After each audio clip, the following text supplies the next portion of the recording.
Really? Scots? Scott's mulch is not what we thought it was.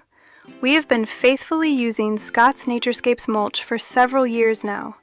We were using some other brands because of their cheaper prices, and I'm pretty sure they were basically selling us chopped up, bagged up pallets.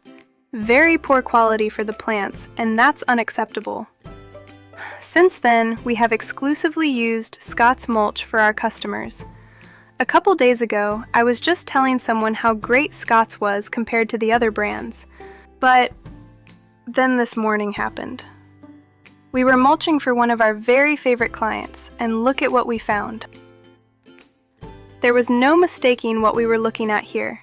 Perfectly straight, 90-degree corners, flat sides. This was a large portion of a board. Not only that, but it still had a nail in it. See this? Seriously?